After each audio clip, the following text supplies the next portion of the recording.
আজকে ভিন্নভাবে বানাবো আলুর চপ। আসসালামু আলাইকুম। আজকে একটু অন্যরকমভাবে আলুর চপ বানাবো। তার জন্য আমি কিছু আলু আর 2টা ডিম সিদ্ধ করে নিয়েছি।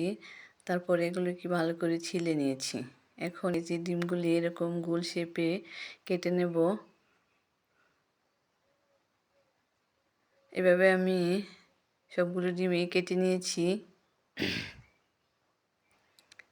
এখন আলুগুলি ভেঙে আলু ভর্তা বানিয়ে নেব। দিয়ে দেব কাঁচামরিচ, তারপর দিয়ে দেব কিছু পেঁয়াজ কুচি, দিয়ে ভালো করে মেখে নেব। লবণ দিয়ে দিয়েছি। এখন দিয়ে দেব একটু সরিষার তেল। সরিষার তেল দিয়েও ভালো করে মিশিয়ে নেব।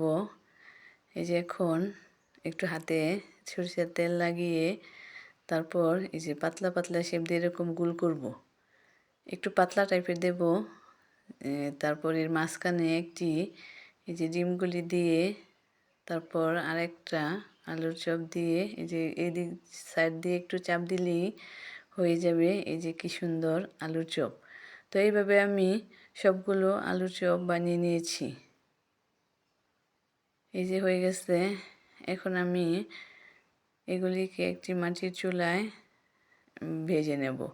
তার জন্য আমি একটি মাটির চুলায় কড়াই বসিয়ে তার মধ্যে দিয়ে দিয়েছি তেল। তেল দিয়ে তেলটাকে ভালো করে গরম করে নেব। যখন গরম করা হয়ে যাবে তারপরে যে বেসন আগে মেখে রেখেছিলাম, একটু লবণ, হলুদের গুঁড়া, মরিচের গুঁড়া, জিরার গুঁড়া দিয়ে এখন এই বেসনের মধ্যে ডুবিয়ে তারপর তেলের মধ্যে দিয়ে দেব। তো এইভাবে আমি সবগুলো দিয়ে দিচ্ছি।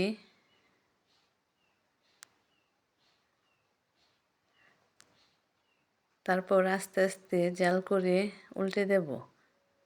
উল্টে পাল্টে একটু বাদামি কালার করে ভেজে নেব।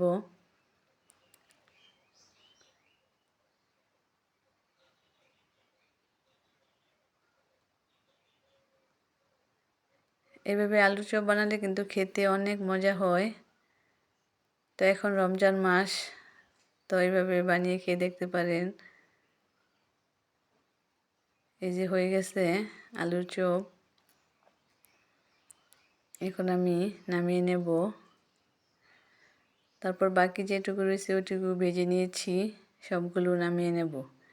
এই যে হয়ে গেছে অনেক লোভনীয় আলুর চপ। দেখেন একটা ভেঙে দেখাচ্ছি। এই যে দেখেন ভিতরে ডিম।